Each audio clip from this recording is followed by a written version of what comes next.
Il a été élu le meilleur footballeur africain du XXe siècle. Roger Milla est une star. Merci Roger Milla d'être avec nous, avec votre fondation Cœur d'Afrique. Vous venez en aide aux enfants, mais vous êtes surtout immensément populaire.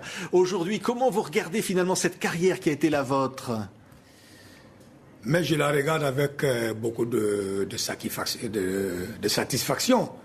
Parce que je suis parti de très très très loin pour devenir ce que je suis aujourd'hui.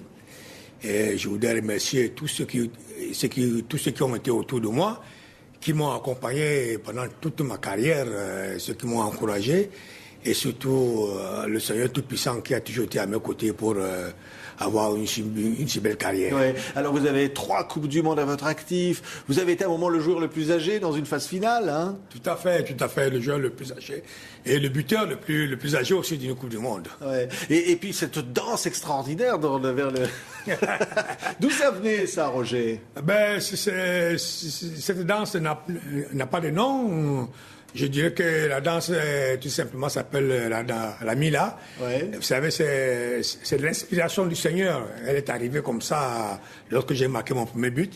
Donc, elle ne fait partie d'aucune danse au monde entier. Ouais. C'est pour ça que je l'appelle justement la Milla danse. Et arrivé en quart de finale de Coupe du Monde de foot, je veux dire, vous avez vécu des rêves de gosse, vous ?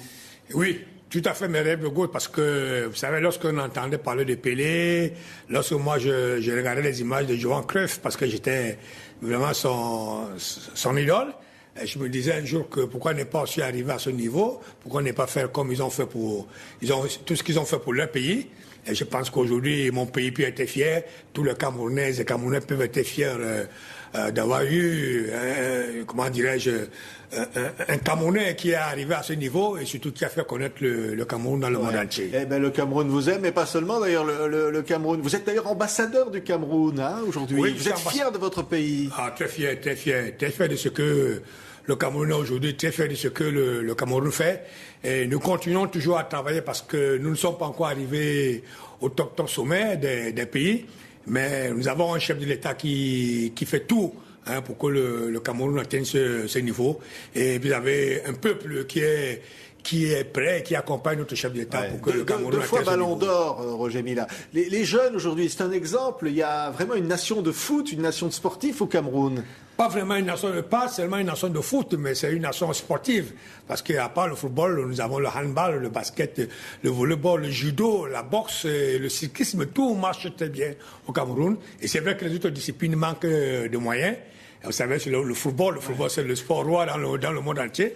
Mais les autres disciplines manquent de moyens. Mais je pense que nous nous battons pour que cette discipline puisse quand même aussi faire connaître le Cameroun dans le monde entier. Alors, quand je disais, vous vous battez, évidemment, il y a cette fondation Cœur d'Afrique, fondation Roger Milla, dont on va voir d'ailleurs l'adresse s'afficher à l'écran. C'est très important pour vous de venir en aide pour ces enfants des rues, pour ces pauvres. Oui, c'est important parce que, étant déjà père d'enfant, et moi-même j'ai été enfant, j'étais enfant d'une famille vraiment aisée. Et lorsque je vois que mes parents ont souffert pour que je sois ce que je suis aujourd'hui avec mes sœurs et frères, c'est tout à fait normal que je puisse aider les autres familles. Et c'est ce que j'ai fait depuis 5 ans que j'ai créé ma fondation. Je me bats au Cameroun pour aider tous ces enfants.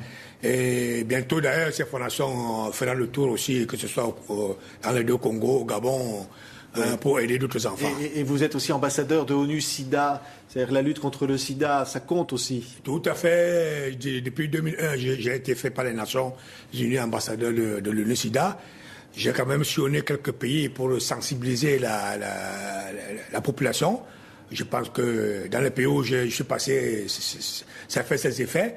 Je le fais aussi au Cameroun, dans mon propre pays. Je pense que les choses commencent à aller de mieux en mieux au Cameroun en ce qui concerne le sida. Et alors, évidemment, aujourd'hui, le foot a changé par rapport à ce que vous avez connu, vous, Roger Milla.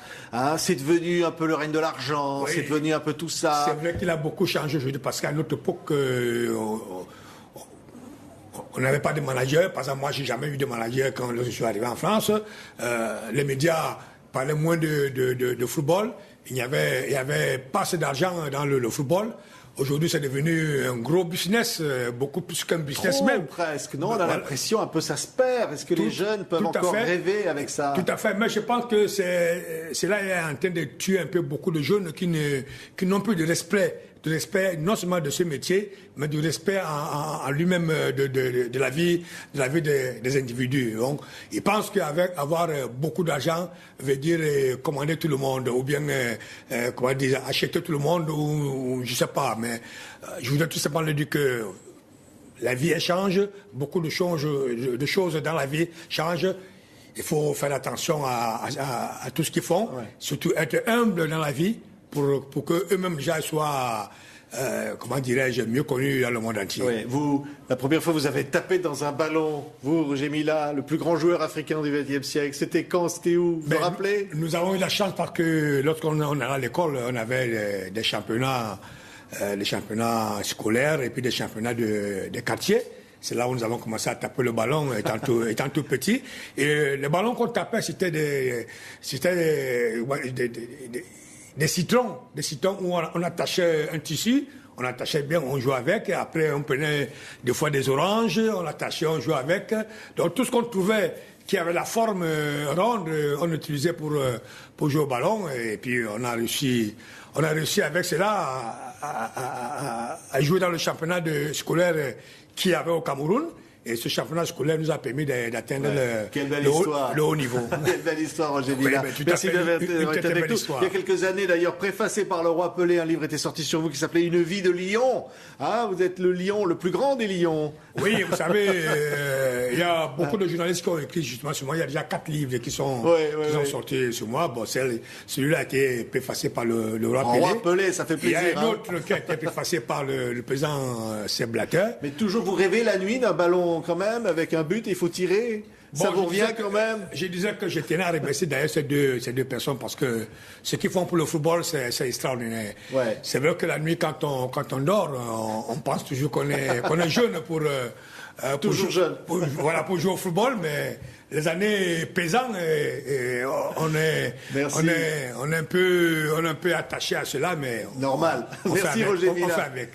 Merci Roger Milla d'avoir été l'invité un peu exceptionnel aujourd'hui de TV5 Monde pour vous saluer. Merci, c'est moi qui vous remercie.